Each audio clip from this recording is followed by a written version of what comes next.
Hello guys welcome to my first mini blog. আজি আমি ডিউটিৰ পৰা বাহিয়ে গ'লো আমাৰ লগৰ এটাৰ ৰুমত। সি আমাক আজি পাৰ্টি দিছে কাৰণ আজি সি মানে চাকৰি পালে পুলিচত।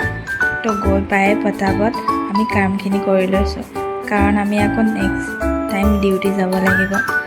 কাৰণ ব্ৰেক টাইমতে আমি খানাটো খাবলৈ ল'লোঁ কাৰণ আমি ইভাগে ছুটি নাপাওঁ। সেইকাৰণে গোটেই কামখিনি জল্দি কৰিলোঁ। আৰু তাৰপিছত মোক বনাব দিলে মাংস। মই আৰু মোৰ লগৰ এটাই মিলিকেনে মাংসখিনি বনালোঁ।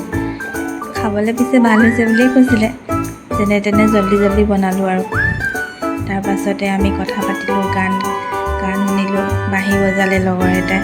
বহুত ফূৰ্তি কৰিলোঁ আজি। বহুত কম সময়ৰ ভিতৰতে বহুত ধেমালি আৰু ফূৰ্তিৰে দিনটো পাৰ হ'ল। আৰু আমি এতিয়া সকলো বহি লৈছোঁ খাবৰ কাৰণে। এতিয়া আমি খাওঁ। আজিলৈ আহিছোঁ, বাই। লাইক শ্বেয়াৰ আৰু ছাবস্ক্ৰাইব কৰি দিব সকলোৱে।